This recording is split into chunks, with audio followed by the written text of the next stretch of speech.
아이가 쉬지 않고 운 지 3시간째였다. 비행기 승객들의 인내심은 바닥이 나기 시작했다. 승무원님, 저 아기 때문에 잠을 못 자겠어요. 중년 남성이 화를 냈다. 죄송합니다. 최대한 조용히 하도록 하겠습니다. 승무원이 사과했다. 최대한이 아니라 아예 조용히 시켜주세요. 저렇게 피덩이인 애를 데리고 하와이를 애 고막도 성치 않을 텐데. 제정신이야. 안녕하세요. 천국의 라디오입니다. 오늘은 천안의 박미숙 씨의 사연을 전해드리려 합니다. 과연 아이와의 하와이 여행에서 시어머니는 어떤 일을 겪었던 걸까요? 아기와의 8시간 비행기의 진실. 프롤로그. 나는 나쁜 시어머니인가? 내 이름은 박미숙, 올해 62살이다. 이 이야기는 지난해 12월에 일어난 일이다. 내 막내 아들 정훈이와 며느리 지은이, 그리고 갓 태어난 지 7개월밖에 안 된 손주 서준이와 함께 떠난 하와이 여행 이야기다. 여행이라고 하니까 좋은 추억만 있을 것 같지만 실상은 그렇지 않았다. 그 여행을 계기로 우리 가족에게는 균열이 생겼고 지금까지도 그 후유증이 남아있다. 사람들은 나에게 묻는다. 어머니, 왜 갓난아기를 데리고 하와이까지 가자고 하셨어요? 하지만 나는 억울하다. 여행을 가자고 한 건 내가 아니라 며느리였다. 나는 그저 반대하지 않았을 뿐이다. 아니, 정확히 말하면 내심 좋아했다. 왜냐하면 그건 며느리 지은이가 워낙 여행을 좋아하는 사람이었고 나는 그런 며느리를 자랑스러워했기 때문이다. 일장 여행광 며느리와 자랑스러운 시어머니. 우리 며느리 지은이는 정말 별종이었다. 결혼 전부터 인스타그램에는 온통 여행 사진뿐이었다. 유럽 배낭여행, 동남아 휴양지, 일본 온천 여행. 정훈이를 만나기 전까지 거의 매달 어디론가 떠났던 것 같았다. 처음에는 정말 잘 사는 집 딸내미인가 싶었는데 알고 보니 지은이는 학원 강사로 일하면서 벌어들이는 거의 모든 수입으로 무리해서라도 여행을 다니는 그런 스타일이었다. 어머니, 전 여행이 제 인생의 전부예요. 맛있는 거 먹는 것도 좋은 옷 사는 것도 다 참고 여행비를 모아요. 지은이는 늘 이렇게 말했다. 솔직히 처음에는 그럼 결혼해서는 어떻게 살려고 싶었는데 우리 정훈이 수입이 괜찮으니까 별 문제 없을 거라고 생각했다. 결혼하고 나서도 마찬가지였다. 신혼여행도 2주 동안 유럽을 돌았고 그 이후로도 지은이가 오빠 여기 가보자 저기 가보자 하면서 분기마다 한 번씩은 어디론가 떠났다. 나는 속으로 우리 정훈이 돈이 많이 들겠구나 싶기도 했지만 한편으로는 그래도 내 아들이 그렇게 멋진 곳들을 다니며 견문을 넓힐 수 있다니 하고 자랑스럽기도 했다. 특히 지은이가 임신했을 때도 놀랍긴 마찬가지였다. 어머니, 저희 발리 다녀올게요. 임신 7개월에 발리라니. 나는 깜짝 놀랐다. 지은아, 그런데 임신했는데 비행기 타도 괜찮아? 어머니, 요즘은 다 그래요. 산부인과 의사도 괜찮다고 했어요. 지은이는 임신 중에도 2번이나 여행을 다녀왔다. 발리와 코타키나발루. 나는 속으로 요즘 젊은 엄마들은 참 대단하구나 싶으면서도 한편으로는 조금 걱정이 됐다. 하지만 별 탈 없이 건강한 손주 서준이를 낳았으니 내 걱정이 기우였나 보다 싶었다. 그런데 진짜 충격은 서준이가 태어나고 나서였다. 서준이가 딱 3개월 됐을 때였다. 지은이가 갑자기 말했다. 어머니, 저희 다낭 다녀올게요. 뭐? 다낭이요. 베트남. 나는 귀를 의심했다. 갓 3개월 된 아기를 데리고 해외여행이라니. 지은아, 그런데 서준이가 아직 너무 어리지 않아? 어머니, 요즘은 다 가요. 유튜브 보시면 생후 2개월 된 아기랑 해외여행 다니는 부모들 많아요. 서준이도 이제 목 가누기도 하고 괜찮을 거예요. 지은이는 이미 항공료까지 다 끊어놓은 상태였다. 나는 뭔가 찜찜했지만 요즘 세상이 다 그런가 보다 했다. 게다가 솔직히 말하면 좀 자랑스럽기도 했다. 우리 손주가 벌써 해외여행을 다녀오네. 나는 아파트 단지 할머니들에게 이야기를 했다. 다들 놀라면서 부러워했다. 어머, 미숙 씨 손주 정말 대단하네요. 우리 손주는 돌 지나서야 경주 한번 다녀왔는데. 요즘 젊은 부모들은 참 적극적이에요. 우리 며느리가 아기 교육에 관심이 많거든요. 나는 이렇게 대답했다. 정작 지은이가 아기 교육보다는 자기가 답답해서 여행을 가고 싶어 한다는 걸 모른 채로.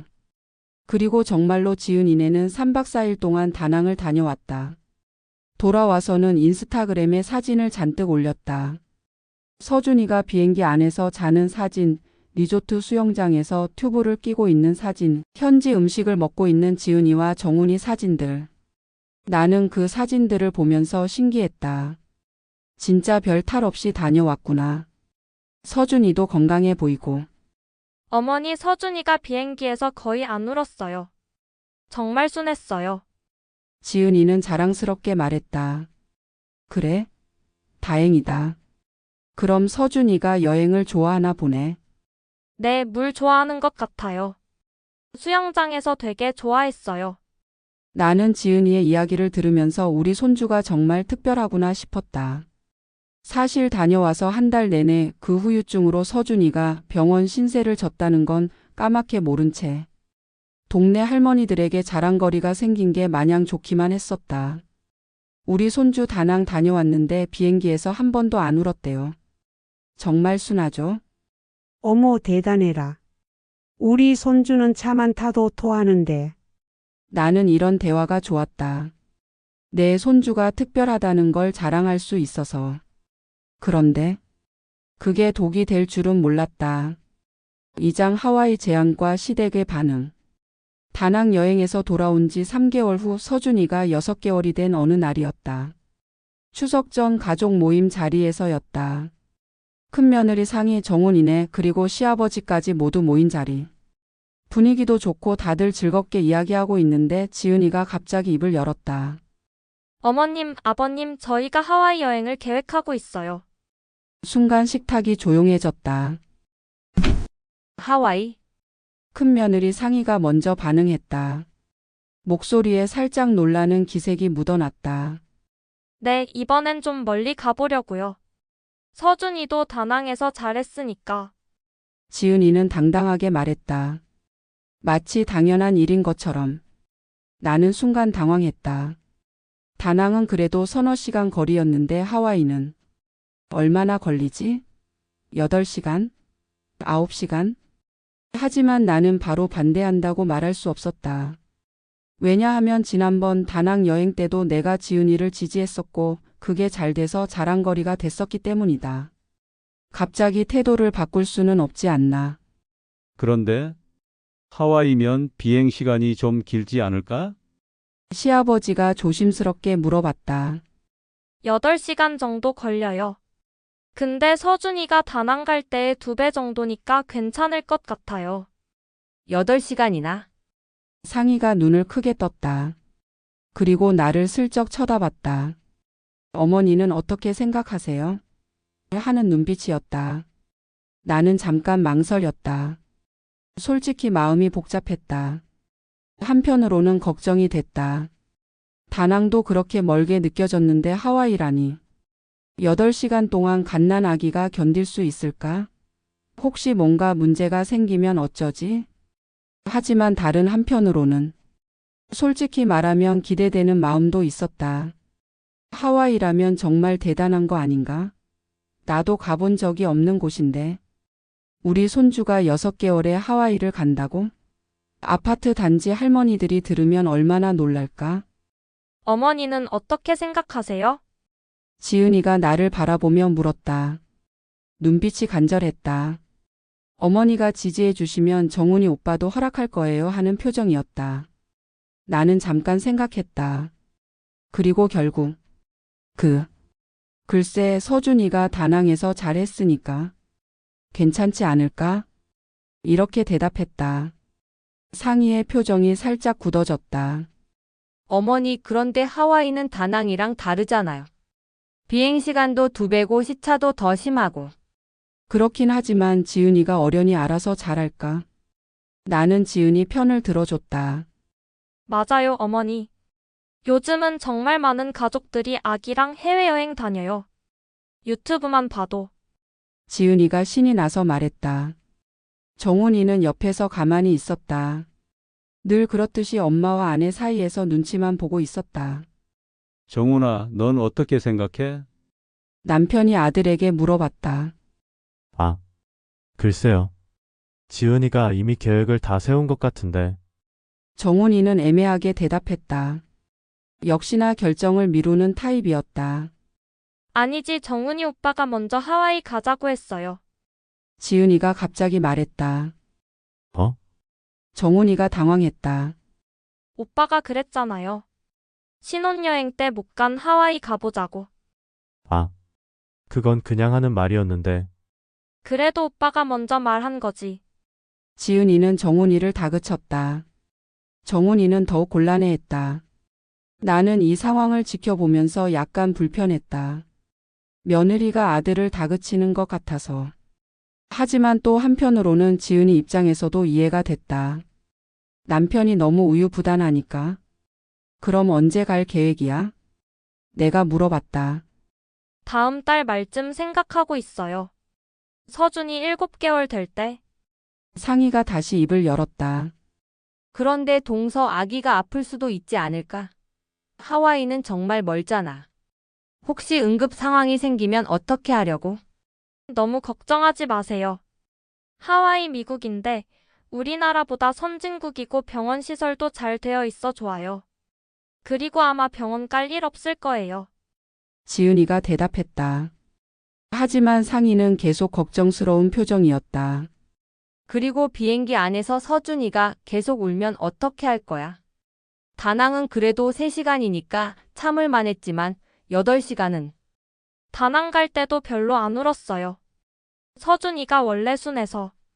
그래도 하와이는 다르잖아. 둘 사이의 기류가 미묘해졌다. 나는 중재를 해야겠다고 생각했다. 상희야, 그렇게 걱정하지 마. 요즘 세상이 달라졌어. 예전에는 돌이 지나서야 멀리 데리고 다녔지만 지금은 의료기술도 발달하고. 어머니, 의료기술이 발달했다고 해서 아기의 면역력이 갑자기 좋아지는 건 아니잖아요. 상희가 조심스럽게 반박했다. 그렇긴 하지만 나는 말끝을 흐렸다. 상희 말이 틀린 건 아니었다. 하지만 이미 지은이 편을 들어준 상황에서 갑자기 태도를 바꿀 수도 없고. 어머니, 저는 정말 신중하게 알아봤어요. 소아과 의사한테도 물어봤고 인터넷으로도 많이 찾아봤어요. 요즘은 정말 많은 부모들이 아기랑 장거리 여행을 해요. 지은이가 간절하게 말했다. 그래, 지은이가 그렇게 준비했으면 괜찮을 것 같은데. 나는 결국 지은이를 지지했다. 상희는 더 이상 말하지 않았다. 하지만 표정으로 봐서는 여전히 걱정스러워하는 것 같았다. 시아버지도 잠깐 생각하더니 말했다. 그럼 만약 가게 되면 조심해서 다녀와라. 아기 건강이 제일 중요하니까. 네, 아버지. 지은이가 환하게 웃었다. 그날 밤 집에 돌아와서 나는 남편과 이야기를 나눴다. 여보, 우리가 하와이 여행 허락한 게 잘한 걸까? 글쎄, 며느리가 그렇게 하고 싶어 하는데 뭐.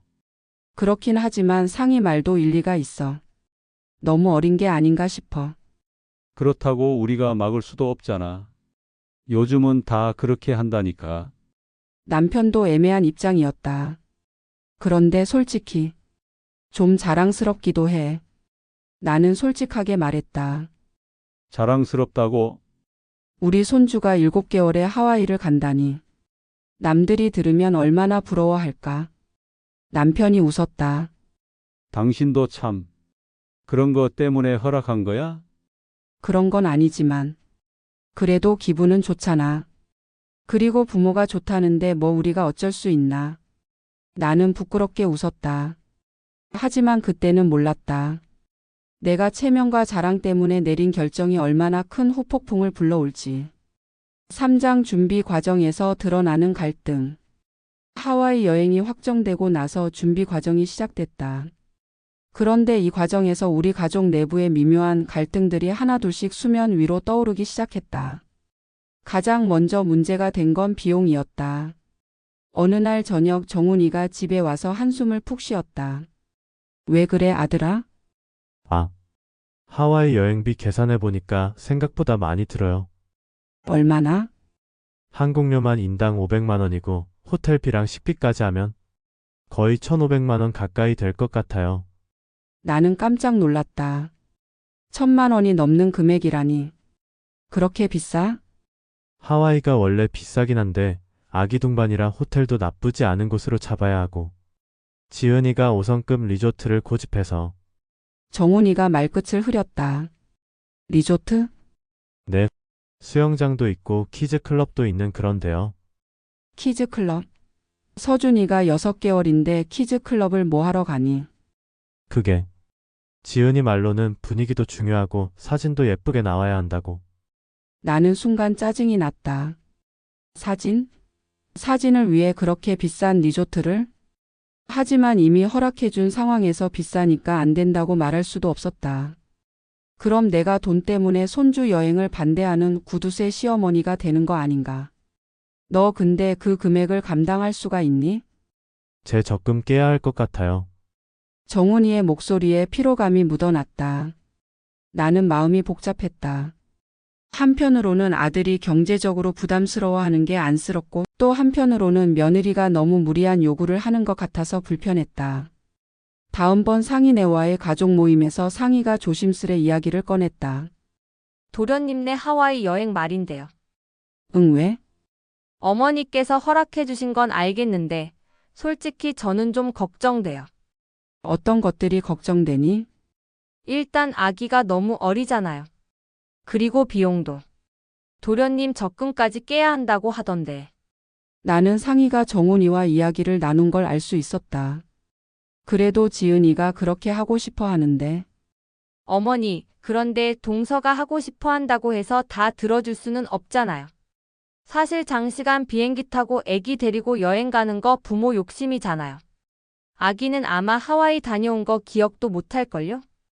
상희 말이 틀린 건 아니었다. 하지만 나는 이미 지은이 편을 들어준 상황이었다. 상희야, 너는 왜 이렇게 지은이 여행에 반대? 혹시 지은이가 좋은 곳 가서 질투나니?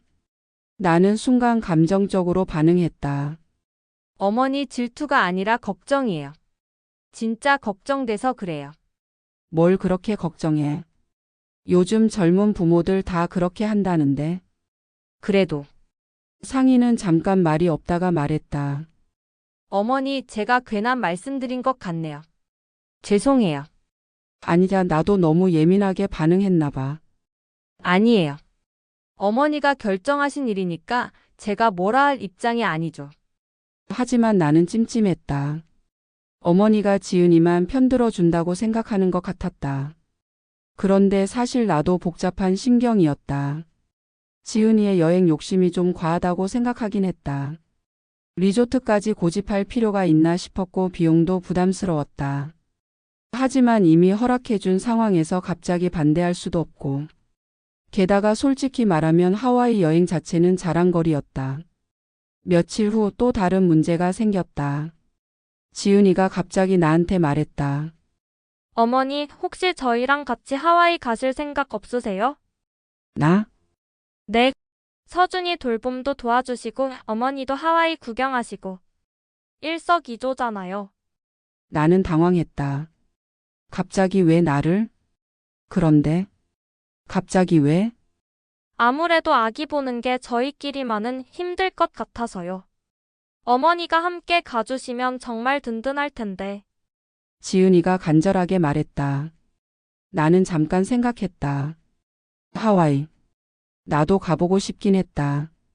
한 번도 가본 적이 없었거든. 하지만 뭔가 석연치 않았다. 왜 갑자기 나를 초대하지? 지은아, 혹시 정훈이가 뭐라고 했어? 아니에요. 그냥 아기 돌보는 게 힘들 것 같아서요. 하지만 나는 눈치챘다. 분명히 정훈이가 뭔가 말했을 것이다. 아마도 엄마라도 데리고 가서 도움받자 이런 식으로. 그런데 지은아, 나까지 가면 비용이 더 들잖아. 어머니, 그건 저희가 부담할게요. 어머니 몫은 저희가 다 낼게요. 지은이가 당당하게 말했다. 하지만 나는 알고 있었다. 정훈이가 적금까지 깨야 하는 상황에서 내 몫까지 부담하기는 힘들 거라는 걸. 아니야, 그럼 안 되지. 내가 가고 싶어서 가는 건데 너희가 왜? 어머니 진짜 괜찮아요. 그냥 생각해 보세요.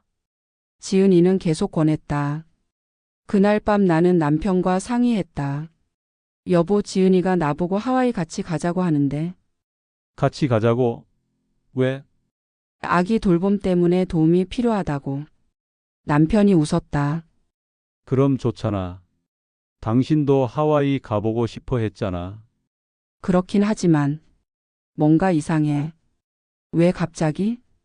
아무래도 정훈이가 부담스러워 하니까 당신한테 도움을 청하는 거겠지. 그럼 처음부터 나보고 같이 가자고 할 것이지 왜 이제 와서? 나는 찜찜했다. 당신 생각이 어떤데? 가고는 싶은데. 그냥 나 혼자 가면 민망하잖아. 내가 하와이 구경하고 싶어서 끼어든 것 같고. 그럼 안 가? 모르겠어. 조금 더 생각해 볼게. 그런데 다음날 상희에게서 또 전화가 왔다. 어머님, 동서가 여행 같이 가자고 했다면서요? 너는 그걸 어떻게 알아? 도련님이 말씀하셨어요. 역시나. 정훈이가 형에게 상의했구나. 상희야, 너는 어떻게 생각해? 솔직히 어머니가 가시는 게 좋을 것 같아요. 왜? 아무래도 아기 돌보는 건 경험이 중요하잖아요. 어머니가 계시면 든든하실 거고. 상희의 대답은 의외였다. 나는 상희가 반대할 줄 알았다. 그런데 상희야, 너는 지은이 여행 가는 거 싫어하더니 이번엔 왜? 싫어한 게 아니라 걱정한 거예요. 그런데 어차피 가시는 거라면 어머니라도 함께 가셔서 혹시 모를 상황에 대비하는 게 좋을 것 같아서요. 상희 말에 일리가 있었다. 그럼 나도 가볼까? 네, 어머니도 한번 구경하세요. 저는 아직 하와이 못 가봤는데 어머니가 먼저 가시네요. 상희가 웃으면서 말했다. 상희는 시어머니인 나까지 여행에 가게 된 이상 지지해주는 개 맞다고 생각한 착한 며느리였다. 그날 밤 나는 결정했다. 하와이에 같이 가기로. 그리고 친구들에게 우리 가족이 하와이에 다녀왔어. 이 말을 하고 싶었다. 사장 출발 전날의 불안. 하와이 여행 출발 전날이었다. 나는 아침부터 뭔가 불안했다. 잠도 잘 안 왔고 자꾸 이런저런 생각이 들었다. 정말 괜찮을까? 서준이가 비행기에서 8시간을 견딜 수 있을까? 혹시 아프면 어떻게 하지? 이런 생각들이 머릿속을 맴돌았다. 오후에 지은이가 서준이를 데리고 우리 집에 왔다. 내일 새벽 비행기라서 우리 집에서 하룻밤 자고 함께 공항에 가기로 한 것이다. 어머니 안녕하세요. 지은이는 평소와 다름없이 밝았다. 하지만 뭔가 평소보다 더 들떠 보였다. 어머, 서준아. 할머니 보고 싶었지? 나는 서준이를 안아들었다. 서준이는 예전보다 훨씬 커 보였다. 이제 7개월이니까 혼자 앉을 수도 있고 옹알이도 제법 했다. 지은이가 큰 캐리어를 끌고 와서 열며 마지막으로 준비물을 챙겼다. 그 안에는 온갖 아기용품들이 가득했다. 기저귀, 분유, 이유식, 체온계, 해열제. 지은이가 하나하나 확인하면서 말했다. 이렇게 많이 가져가야 해? 나는 깜짝 놀랐다. 캐리어가 거의 터질 것 같았다. 어머니 해외여행에서는 이런 거 구하기 어려워요. 특히 서준이가 먹던 분유랑 똑같은 걸 찾기 힘들거든요. 그런가? 나는 고개를 끄덕였다. 요즘 육아는 내가 아이들을 키울 때와는 많이 달랐다. 그리고 이건 유모차고 이건 아기띠고. 지은이는 계속 짐을 정리했다. 근데 지은아, 이거 다 가져가면 짐이 너무 많지 않을까? 괜찮아요. 아기 동반 여행객은 짐을 더 많이 가져갈 수 있어요. 지은이는 모든 걸 다 알고 있는 것 같았다. 그때 정훈이가 퇴근해서 들어왔다. 벌써 와 있네. 짐 정리 다 됐어? 응, 거의 다 했어. 정훈이도 짐을 보고는 놀란 눈치였지만 말을 아끼는 것 같았다. 저녁 식사 시간이었다. 우리 네 식구가 둘러앉아 식사를 했다. 내일 몇 시 비행기지? 남편이 물어봤다. 오전 10시요. 지은이가 대답했다. 그럼 몇 시에 출발해야 해? 7시까지는 공항에 도착해야 하니까 5시 반에는 출발해야 할 것 같아요. 5시 반? 나는 깜짝 놀랐다. 7개월 아기랑 새벽 5시 반 출발이라니. 어머니 괜찮으시죠? 그래, 괜찮아. 여행 가는데 그 정도야. 나는 대답했다. 하지만 솔직히 부담스러웠다. 그런데 서준이는 그 시간에 일어날 수 있을까? 시아버지가 걱정했다. 괜찮을 거예요. 서준이가 일찍 자면 새벽에도 기운이 좋거든요. 지은이는 자신 있게 말했다. 하지만 그때 서준이가 갑자기 울기 시작했다. 왜 우는 거야? 지은이가 당황했다. 배가 고픈가? 아니면 기저귀? 지은이가 서준이를 확인해 봤지만 기저귀도 깨끗하고 배고플 시간도 아니었다. 혹시 낯선 곳이라서 그런가? 나는 서준이를 안아봤다. 하지만 서준이는 계속 울었다. 이상하네. 평소에는 이렇게 안 우는데. 지은이가 걱정스러워했다. 애들은 원래 그래. 환경이 바뀌면 예민해지는 거야. 그런데 내일 비행기에서도 이러면 어떻게 하지? 정훈이가 불안해했다. 괜찮을 거야. 평소에 순한 애인데. 지은이가 서준이를 달랬지만 서준이는 한참 동안 울었다. 그제서야 나는 비로소 현실을 실감했다. 아, 내일 정말로 8시간 동안 비행기 안에서 이 아이와 함께 있어야 하는구나. 그날 밤 나는 잠이 오지 않았다. 침대에 누워서 천장을 바라보며 생각했다. 정말 괜찮을까? 내가 너무 성급하게 결정한 건 아닐까? 상희 말이 맞았던 건 아닐까? 하지만 이제 와서 바꿀 수도 없었다. 항공료도 다 냈고 호텔도 예약했고 짐도 다 쌌다. 새벽 4시쯤 옆방에서 서준이 우는 소리가 들렸다. 벌써 깼나? 나는 일어나서 확인해 봤다. 지은이가 서준이를 달래고 있었다. 지은아, 괜찮아? 네, 어머니. 그냥 잠깐 깬 것 같아요. 하지만 지은이 목소리도 피곤해 보였다. 혹시 컨디션이 안 좋은 건 아니야? 아니에요. 평소에도 가끔 이래요. 지은이는 계속 서준이를 달랬다. 나는 다시 침대로 돌아갔지만 잠이 오지 않았다. 자꾸 불길한 생각이 들었다. 새벽 5시 알람이 울렸다. 어머니 일어나셨어요? 지은이가 이미 일어나서 준비를 하고 있었다. 그래.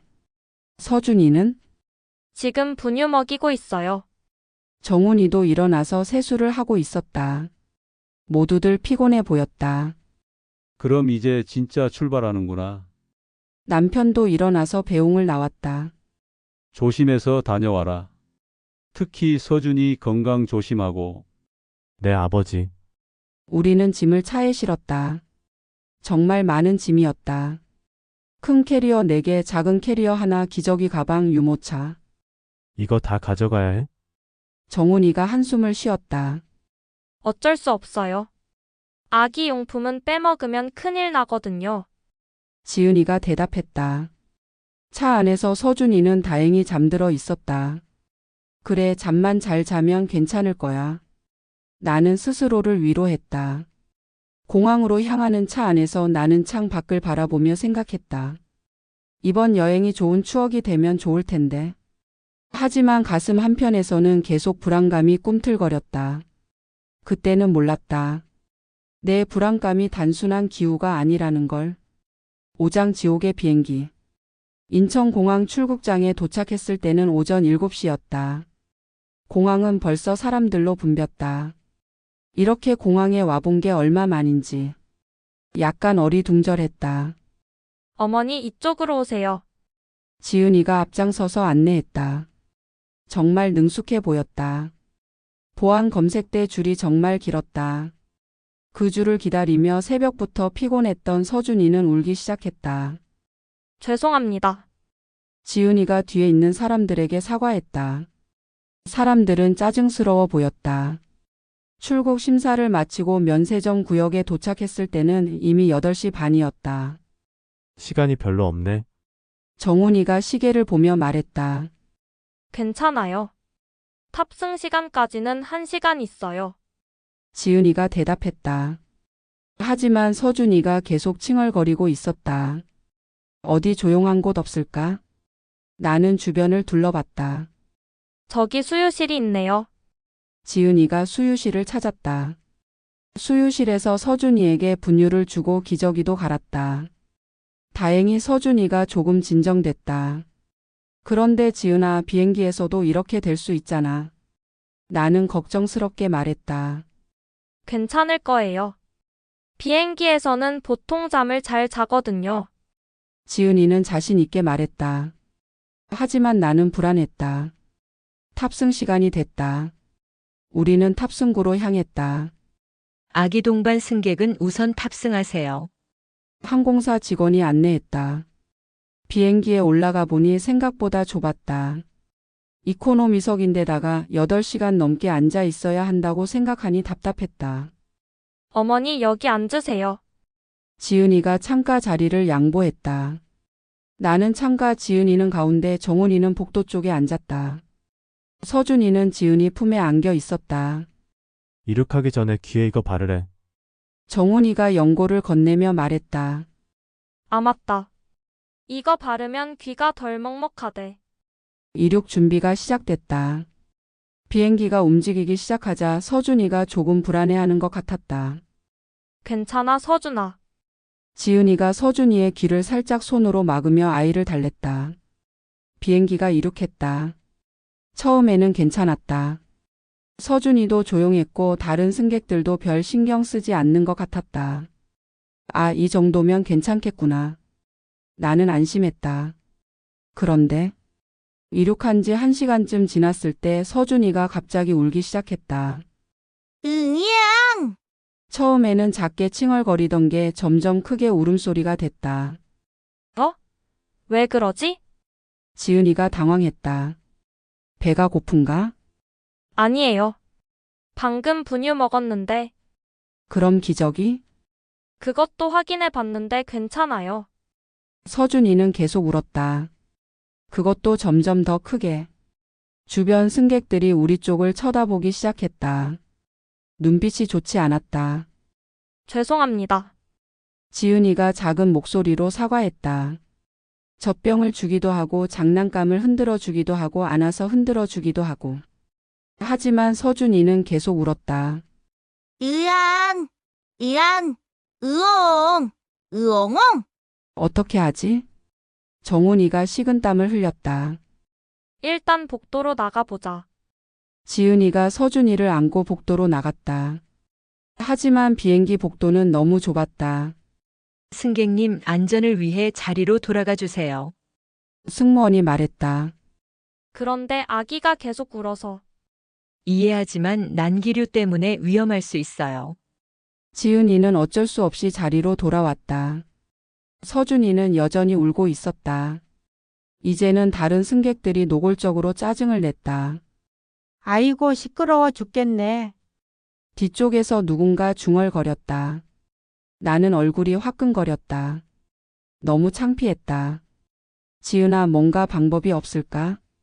어머니 제가 최선을 다하고 있어요. 지은이 목소리에 눈물이 섞여 있었다. 2시간이 지났다. 서준이는 조금 잠들었다가 다시 울기를 반복했다. 엉엉! 으엉엉 크억! 승무원이 다가왔다. 혹시 도움이 필요하시면 말씀해 주세요. 아기용 담요나 기저귀 있어요. 감사합니다. 그런데 혹시 좀 더 조용한 자리가 있을까요? 지은이가 조심스럽게 물어봤다. 죄송하지만 비행기가 만석이라. 승무원도 미안해했다. 3시간째 서준이가 다시 크게 울기 시작했다. 이번에는 뒤쪽에서 아예 항의가 들어왔다. 승무원님, 저 아기 때문에 잠을 못 자겠어요. 중년 남성이 화를 냈다. 죄송합니다. 최대한 조용히 하도록 하겠습니다. 승무원이 사과했다. 최대한이 아니라 아예 조용히 시켜주세요. 남성의 목소리가 커졌다. 나는 너무 당황스러웠다. 이런 상황이 벌어질 줄은 몰랐다. 정말 죄송합니다. 나도 고개를 숙여 사과했다. 하지만 사과한다고 해서 서준이가 울음을 멈추는 건 아니었다. 저렇게 피덩이인 애를 데리고 하와이를. 애 고막도 성치 않을 텐데. 제정신이야. 4시간째 상황은 더 악화됐다. 우액, 우액. 서준이가 울 뿐만 아니라 토하기까지 시작한 것이다. 지은이가 당황했다. 서준이가 지은이 옷에 토했다. 냄새가 났다. 신 냄새와 분유 냄새가 섞인. 아이고. 나는 한숨을 쉬었다. 주변 승객들이 코를 막았다. 아, 이거 진짜 너무하는 거 아니에요. 앞자리 여성이 돌아서며 말했다. 정말 죄송합니다. 금방 처리할게요. 지은이가 눈물을 글썽이며 사과했다. 화장실에서 서준이 옷을 갈아입히고 지은이도 옷을 대충 정리하고 돌아왔다. 하지만 서준이는 여전히 보채고 있었다. 왜 이러지? 평소에는 안 이랬는데. 지은이가 중얼거렸다. 아무래도 환경이 바뀌어서 그런 것 같아. 정훈이가 말했다. 그럼 어떻게 해? 견뎌야지. 뭐 어떡해. 정훈이도 지쳐 보였다. 5시간째 나는 한계에 도달했다. 계속되는 울음소리, 주변 승객들의 시선, 화장실 냄새. 이게 여행이야? 이게? 나는 속으로 후회하기 시작했다. 그 시간들이 지옥 같고 고문같이 느껴지기 시작했다. 왜 허락했을까? 상이 말이 맞았어. 너무 어린 아기를 데리고 이런 장거리 여행을 오면 안 되는 거였어. 6시간째 드디어 서준이가 조금 잠들었다. 하지만 30분도 안 되어서 다시 깼다. 그리고 또 울기 시작했다. 이번에는 뒤쪽 승객이 직접 다가왔다. 죄송하지만 정말 더 이상 견디기가 힘들어요. 어떻게든 조치를 좀 취해주세요. 정말 죄송합니다. 저희도 어떻게 해야 할지. 지은이가 울먹거리며 말했다. 아니, 이렇게 어린 아이를 하와이에는 왜 데리고 가시는 거예요? 필치 못할 사정이라도 있나요? 승객이 따졌다. 나는 더 이상 참을 수가 없었다. 죄송합니다. 저희도 이럴 줄 몰랐어요. 평소에는 순한 아이거든요. 평소가 중요한 게 아니라 지금이 문제잖아요. 승객이 화를 냈다. 그때 승무원이 다시 왔다. 승객님들 조금만 양해해 주세요. 아기가 있으면 이런 일이 있을 수 있어요. 양해요? 8시간 내내 이런 소리 들으면서 양해하라고요? 승객이 더욱 화를 냈다. 나는 그 순간 정말 죽고 싶었다. 너무 창피하고 미안하고 화가 났다. 화가 난 대상은 사실 지은이었다. 그리고 나 자신이었다. 왜 이런 상황을 만들었을까? 왜 굳이 하와이를 가자고 했을까? 왜 나까지 끌어들였을까? 사실 나는 처음부터 이런 게 걱정됐었다. 너무 어린 아기를 이렇게 먼 곳까지 데리고 다니는 게 과연 옳은 일일까? 지은이는 자기 욕심을 위해 아이를 혹사시키는 게 아닐까? 서준이가 우는 건 너무나 당연한 일이었다. 7개월 된 아기가 8시간 동안 좁은 비행기 안에 갇혀 있으면 울 수밖에 없다.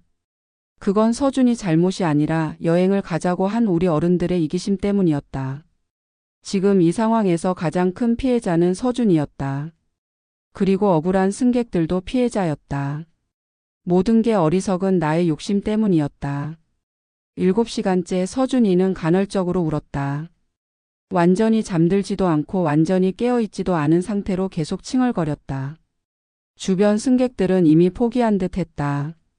더 이상 뭐라고 하지는 않았지만 우리를 보는 시선이 얼어붙어 있었다.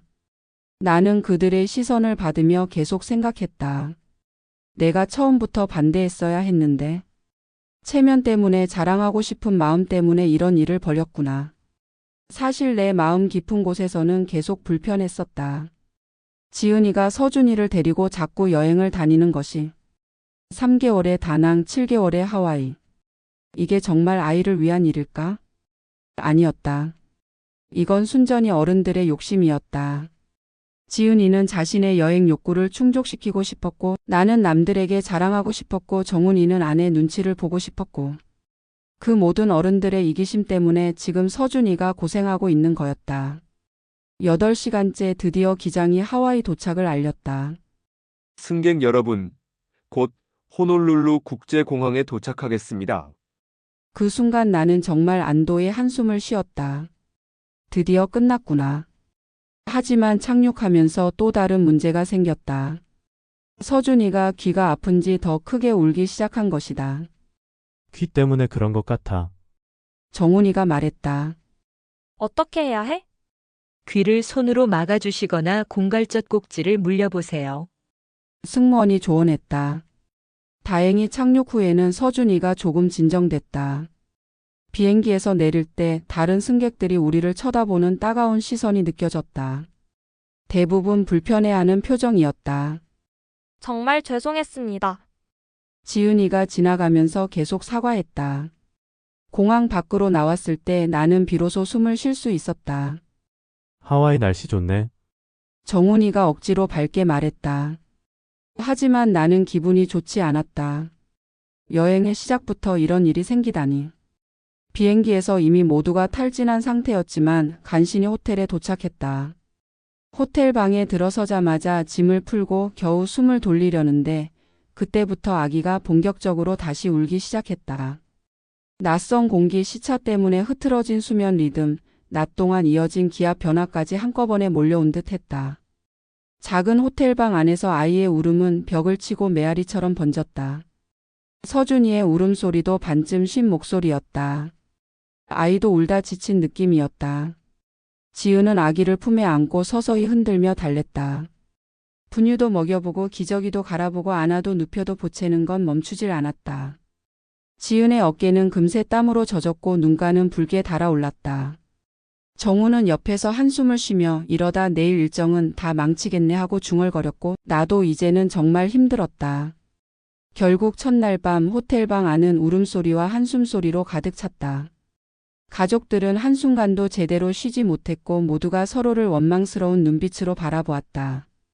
그 순간 여행의 설렘은 흔적도 없이 사라지고 남은 건 피곤과 후회 그리고 끓어오르는 갈등뿐이었다.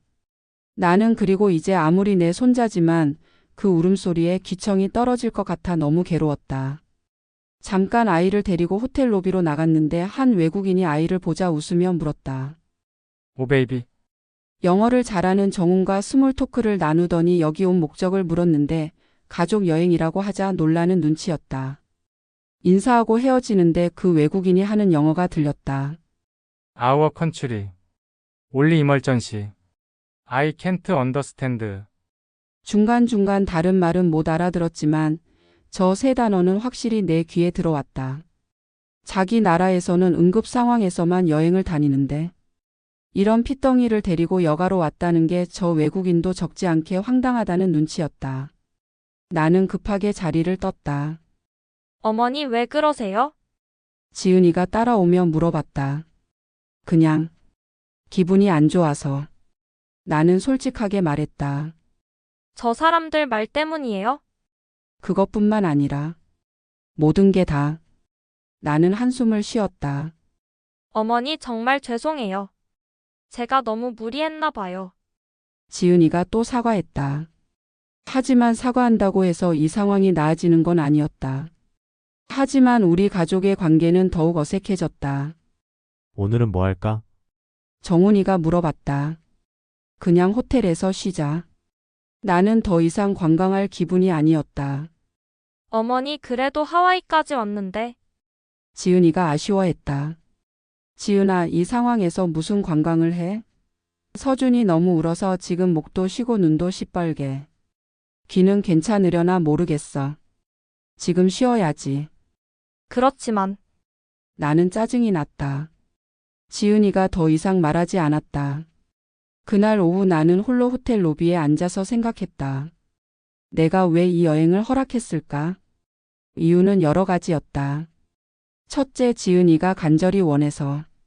둘째, 다낭 여행이 별 탈 없이 끝나서.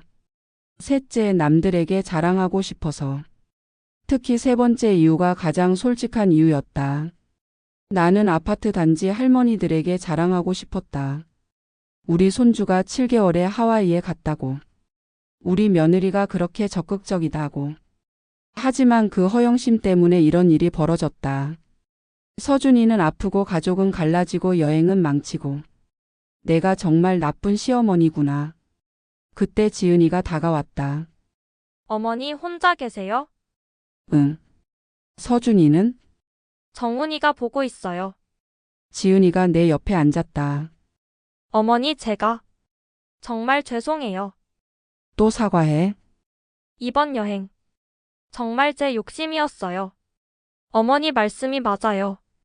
지은이 목소리가 떨렸다. 지은아, 나도 미안해. 내가 처음부터 강하게 말렸어야 했는데. 아니에요. 어머니가 뭘 잘못하셨어요. 저를 믿고 허락해 주신 건데. 우리는 잠깐 말없이 앉아 있었다. 어머니 앞으로는 서준이가 좀 더 클 때까지 이런 여행 안 할게요. 지은이가 조용히 말했다. 그래, 그게 좋겠어. 그리고 어머니한테도 더 이상 부담드리지 않을게요. 무슨 뜻이야? 앞으로는 저희끼리만. 가족여행은 저희끼리만 할게요. 나는 그 말을 듣고 마음이 복잡했다.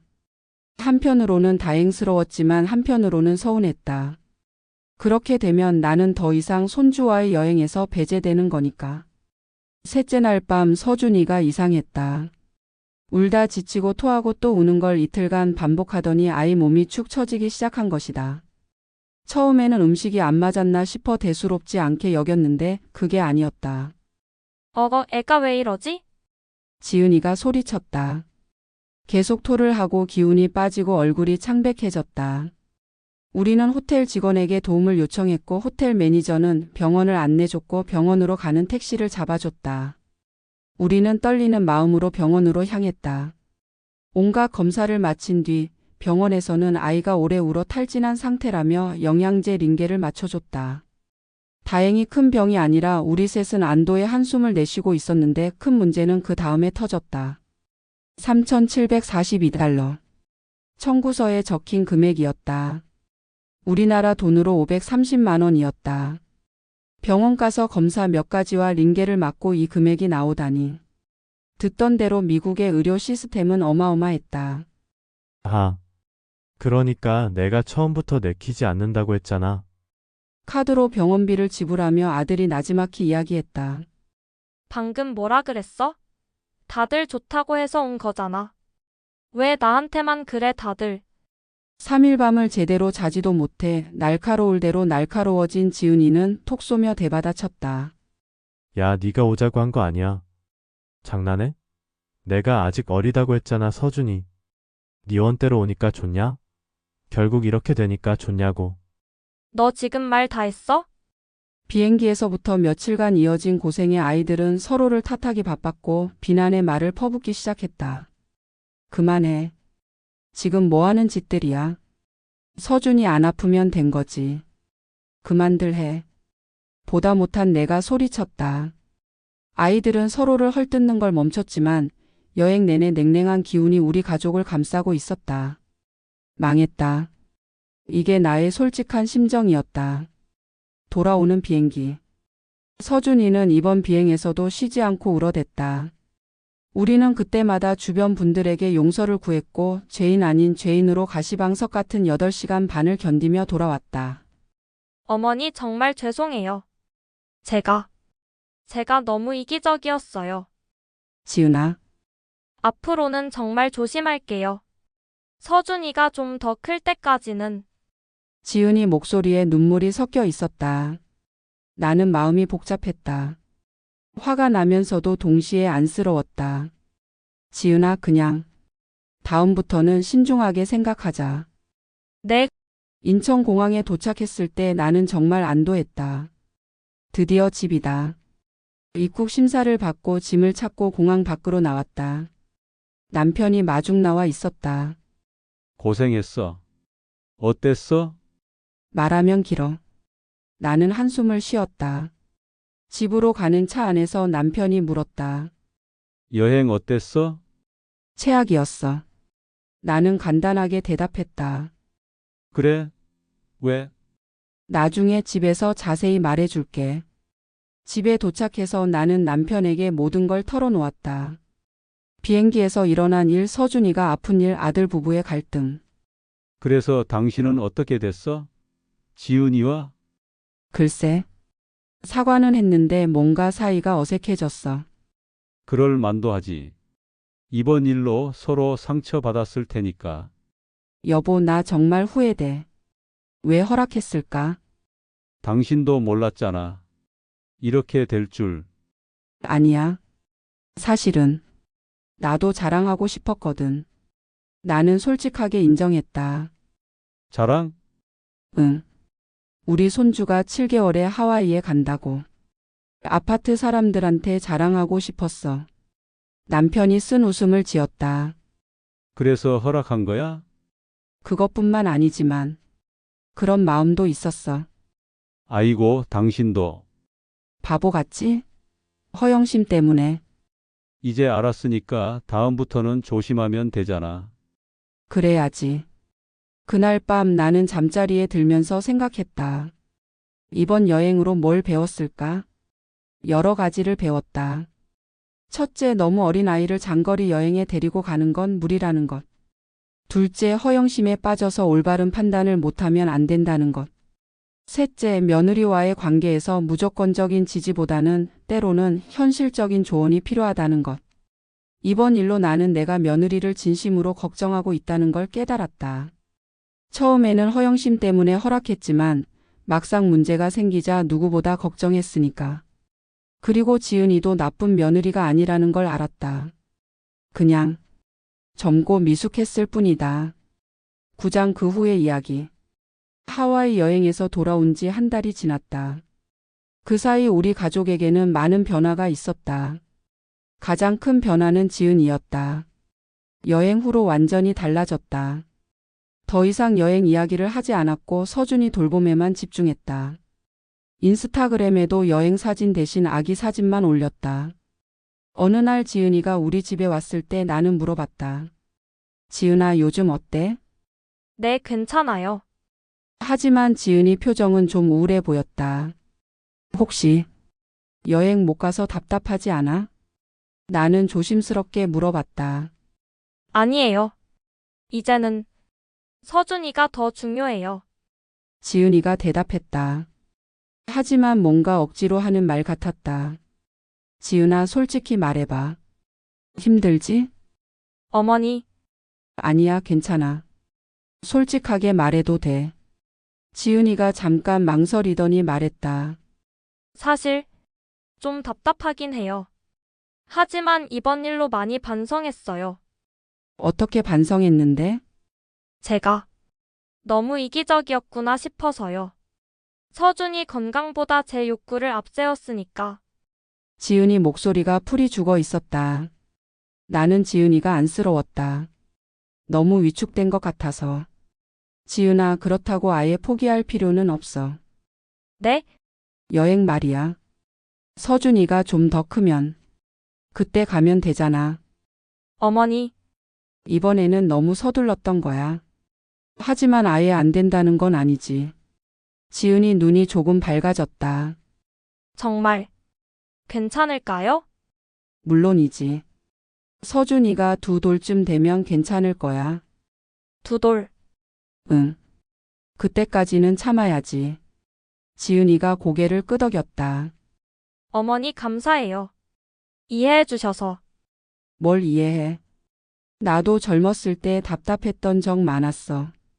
사실 나는 지은이를 완전히 이해하지는 못했다. 하지만 그래도 며느리니까 어느 정도는 배려해줘야겠다고 생각했다. 그 무렵 상희와도 이야기를 나눴다.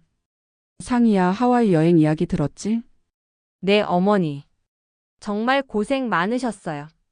상희야, 내가 처음부터 반대한 이유가 뭐였어? 나는 궁금했다. 글쎄요. 너무 어린 아기를 데리고 그렇게 먼 곳까지 가는 게 위험할 것 같아서요. 그래, 앞으로는 좀 더 내 입장에서도 신중하게 생각하고 조언해야겠구나. 할 말은 하는 시어머니로. 네, 어머니. 그리고 또 다른 변화는 정훈이였다. 정훈이는 이번 일로 많이 지쳐 보였다. 특히 경제적인 부담이 컸던 모양이다. 정훈아, 괜찮아? 어느 날 내가 물어봤다. 네, 엄마. 괜찮아요. 하지만 괜찮아 보이지 않았다. 혹시 돈 때문에 힘들어? 아니에요. 그 정도야 뭐. 하지만 나는 알고 있었다. 이번 여행으로 정훈이가 적금까지 깼다는 걸. 정훈아, 엄마가 도와줄까? 아니에요, 엄마. 저희 일이니까 저희가 해결할게요. 정훈이는 완강히 거절했다. 하지만 나는 며칠 후에 몰래 정훈이 통장에 돈을 입금해줬다. 많지는 않지만 그래도 조금이라도 도움이 되길 바라면서. 그리고 나 자신에게도 변화가 있었다. 아파트 단지 할머니들과 이야기할 때 더 이상 손주 자랑을 하지 않았다. 미숙 씨, 손주 하와이 다녀왔다면서요? 어땠어요? 어느 날 옆집 할머니가 물어봤다. 그냥 그랬어요. 나는 간단하게 대답했다.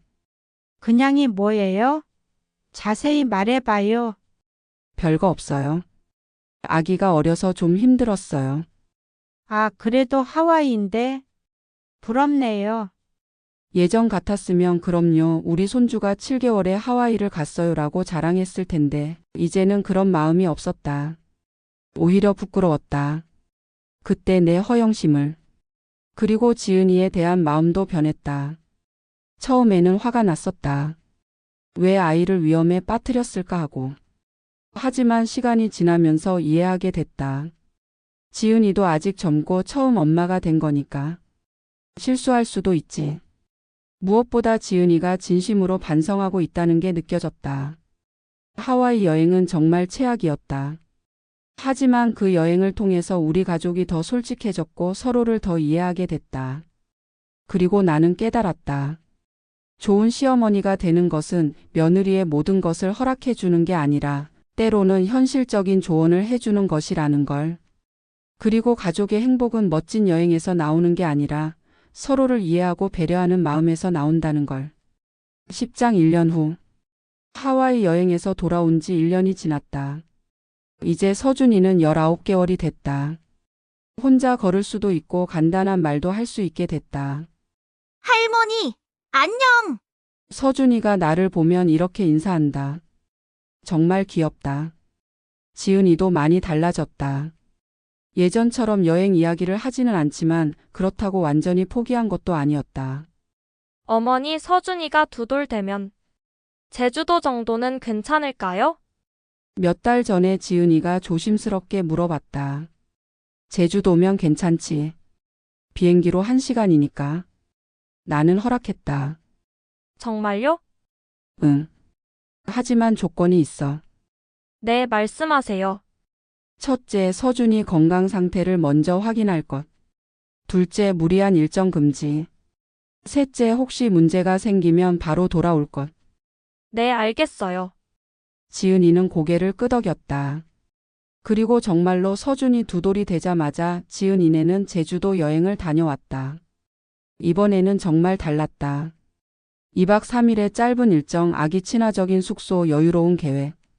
그리고 가장 중요한 건 나를 초대하지 않은 것이었다. 처음에는 조금 서운했다. 왜 나는 안 데려가지? 하고. 하지만 곧 이해했다. 이제는 지은이도 나도 서로의 경계를 존중하게 된 것이다. 며느리는 며느리대로 자신의 가족 시간을 갖고 나는 나대로 적당한 거리를 유지하는 것. 그리고 제주도 여행은 성공적이었다. 서준이도 아프지 않았고 가족들도 즐거운 시간을 보냈다고 했다. 어머니, 서준이가 바다를 정말 좋아했어요. 돌아와서 지은이가 신이 나서 말했다. 그래? 다행이네. 네, 이번에는 정말 좋았어요. 무리하지 않으니까. 지은이가 환하게 웃었다. 나는 그 모습을 보면서 뿌듯했다. 지은이가 조금씩 현명해지고 있다는 게 느껴졌다. 끝. 이 이야기는 한 시어머니의 솔직한 고백입니다. 때로는 허영심에 빠지기도 하고 때로는 잘못된 판단을 하기도 하지만 결국 가족을 위해 성장해가는 평범한 사람의 이야기입니다. 완벽한 시어머니는 없습니다. 하지만 진심으로 가족을 사랑하고 실수를 통해 배워가며 서로를 이해하려고 노력한다면 그것만으로도 충분하지 않을까요? 이상 천국의 라디오였습니다. 오늘 영상이 공감이 가셨다면 구독과 좋아요를 부탁드립니다. 감사합니다.